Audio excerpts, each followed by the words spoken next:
మనకి పరమేశ్వరుడు అనంత కోటిలో ఏ ముఖాన్ని చూసినా, ఎటు చూసినా పరమేశ్వరుని రూపమే కనిపిస్తూ ఉంటుంది. మరి ఎందుకు పరమేశ్వరుడు మనకి శ్మశానానికి అధిపతి అయ్యారు అనేది చాలా మందికి సందేహం ఉంటుంది. మీరేం చెప్తారు చెప్పండి? రైట్. ఆది మధ్యాంతరహితుడు. హ్మ్. ఆది అతనే, అంతము అతనే. మధ్య అతనే, అంతం కూడా అతనే. అందులోనే ఉంది. పుట్టుక ఆయనే ఇచ్చాడు. మధ్యలో ఉన్న జీవితాన్ని కూడా ఆయన ఇచ్చాడు. అంత్యకాలంలో అంత్యం, మనం చనిపోయినామంటే అంత్యమే కదా, అక్కడ కూడా ఆయనే ఉన్నాడు కదా. శివుడాజ్ఞ లేని చీమైనా పుట్టది, చీమే కాదు మనమైనా కూడా పుట్టం కదా. ఆది మధ్యాంతరహితుడు, శ్మశానవాసి. ప్రతి ఒక్కరు కూడా ప్రశాంతంగా పడుకునేది, ఎటువంటి బాధ లేకుండా వెళ్ళిపోయేది, ఈ లోకాన్ని భవబంధాలన్నీ తెంచుకొని వెళ్ళిపోయేది ఒక శ్మశానమే కదా. ఇవన్నీ మన వెంట వస్తాయా? ధనము రాదు, ఆశలు రావు, బాధలు రావు, సుఖ సంతోషాలు ఏవీ రావు. అవి ఏవీ లేనటువంటి చోటు, వైరాగ్యం కలిగినటువంటి చోటు ఎక్కడైనా ఉందంటే అది శ్మశానమే. ఆ శ్మశాన వాసుడు ఎవరు? పరమేశ్వరుడే కదా. అక్కడ మనం వెళ్ళామంటే సాక్షాత్ ప్రతినిత్యం కూడా పరమేశ్వరుడు శివతాండవం చక్కగా చేస్తున్న ఢమరుకంతో ఈ భూత ప్రేత పిశాచాలన్నీ కూడా నిశిరాత్రుల్లో 12 గంటల సమయంలో అవన్నీ లేచి ఊరు మీద పడుతుంటాయి. ఊరంతా కూడా గుల్లగుల్ల చేస్తుంటాయి. అందరు ఇళ్లల్లో వెళ్ళి వారికి ఉన్నటువంటి పనులను చెడగొట్టడం, ఆరోగ్యరీత్యా వాళ్ళని ఇబ్బందులు పాలు చేయడం, మానసికంగా ఆర్థికంగా ఎన్నో ఇబ్బందులు పాలు చేస్తున్నాయి. భూత ప్రేత పిశాచాలు అన్నీ కూడా శ్మశానం దగ్గరనే ఉంటాయి కదా. ఇంకా వేరే చోట అనేది ఉండదు. బద్ధ బ్రహ్మరాక్షస యక్ష యమదూత శాకిని ఢాకిని సర్ప స్వాపద, ఇవన్నీ బద్ధ బ్రహ్మరాక్షసులన్నీ కూడా శ్మశానం దగ్గరే ఉంటాయి. ఆ శ్మశానం దగ్గర ఉన్నటువంటి చెట్లను ఆవహించి ఉంటాయి. వాటన్నింటినీ అదుపులో పెట్టాలంటే భూత ప్రేత పిశాచాలకు అధిపతి సాక్షాత్ ఆ కైలాసనాథుడే. కైలాసనాథుడు యొక్క ఆ డమరుకాన్ని ఊపుతుంటే రాత్రి ఆ శబ్దం మనకు వినపడదు. ఆ డమరుక శబ్దానికి అవన్నీ కూడా పరమేశ్వరుని చూస్తూ ఉండిపోతాయి. ఆహా, ఏమిటా శబ్దం, ఏమిటా శబ్దం అని. అవన్నీ ఊరి మీద పడకుండా వాటిని ఆపేయగలిగేటువంటి శక్తి ఎవరికైనా ఉందా అంటే సాక్షాత్ ఆ పరమేశ్వరుడికి. కాబట్టి శ్మశాన వాసుడు అయ్యాడు ఆయన.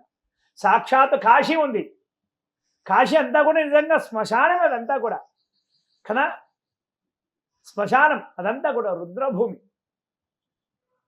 చాలామంది కూడా కొన్ని ప్రశ్నలు వేస్తుంటారు. అంటే ప్రశ్నలు చాలా చాలా విశేషమైనటువంటి అందరికీ కూడా తెలియాల్సిందే. ఇది దీంట్లో ఒక ఉదాహరణ కూడా చెప్తాను. దీంట్లోనే నన్ను చాలామంది అడుగుతుంటారు, పంతులు గారు ఇక్కడ ఉన్నటువంటి అన్ని ఆలయాలలోకి, అయ్యప్ప ఆలయాలలోకి ఆడవాళ్ళు వెళ్ళొచ్చు, శబరిమల ఆలయానికి ఎందుకు వెళ్ళకూడదు? అక్కడ అయ్యప్ప ఉన్నాడు కదా, ఇక్కడ కూడా అయ్యప్పనే ఉన్నాడు కదా అని చాలామంది కూడా అడుగుతుంటారు. రైట్. అంటే అది ప్రధాన స్థానం, ఇవన్నీ కూడా ఉపస్థానాలు. ఉపస్థానమైనా అవే మంత్రాలతో అవే ఉపచారాలతో శబరిమలలో ఏమి జరుగుతుందో అదంతా కూడా ఇక్కడే కూడా జరుగుతుంది కదా. ఉపచారాలలో తేడా లేదు కదా. అవే మంత్రం, అదే తాంత్రికం, అదే విగ్రహం, అదే రూపం. మరి తేడా ఎందుకు అంటే స్థల పురాణం అనేది ఒకటి ఉంటుందన్నమాట. స్థల పురాణం, కాశీనగరము. మనం కాశీనగరంలో ప్రవేశించగానే కాలభైరవుడి యొక్క దర్శనం చేసుకొని గంగా ఒడ్డునకు వచ్చేస్తాం. గంగా ఒడ్డున మణికర్ణికా ఘాట్, అలాగే హరిశ్చంద్ర ఘాట్లో శవాలన్నీ కూడా కాలుస్తుంటారు కదా. అలాగే చాలామంది కూడా అక్కడ పెద్దవాళ్ళని కూడా విడిచిపెట్టడానికి, పిండ ప్రదానాలు చేయడానికి, వీటికి అన్నిటికీ కూడా వస్తుంటారు అక్కడ. అదొక రుద్రభూమి. వారందరినీ కూడా మనము తాకుతుంటాం అక్కడ.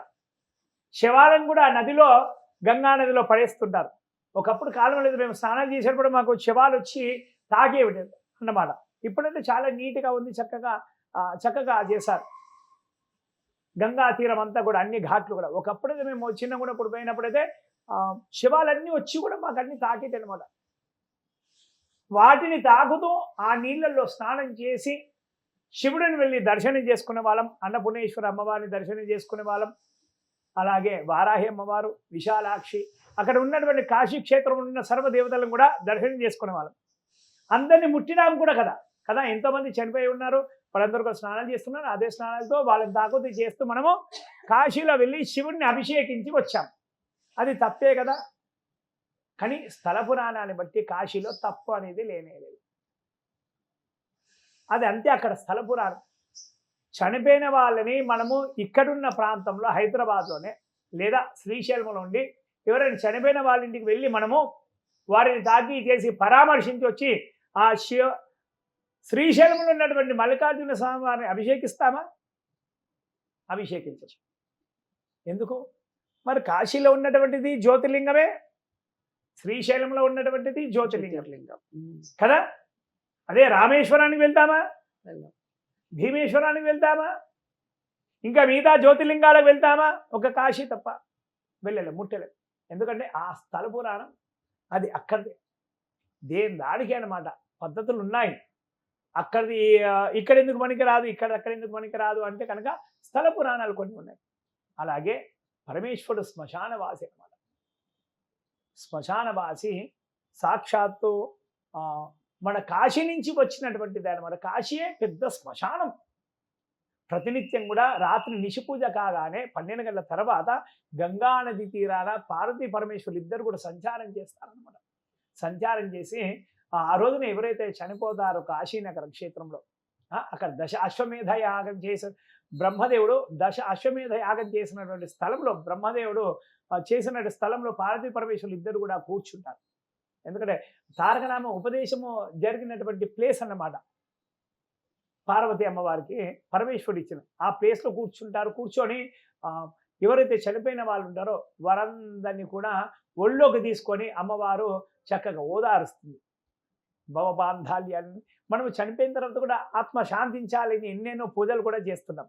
చనిపోయిన వాళ్ళప్పుడు చనిపోయిన ముందు కూడా వారికి ఎన్నెన్నో ఏదో కోరికలు ఉంటాయి, ఏదో చింత కూడా ఉంటుంది. ఆ చింతలన్నీ చనిపోయిన తర్వాత వారి ఆత్మ కోసం మనం ఎన్నెన్నో చేస్తుంటాం కదా. అలాంటి చేస్తున్న వారికి వారిని ఓదార్చాలంటే కాశీనగరంలో పార్వతీ పరమేశ్వరులే ఓదారుస్తారనమాట.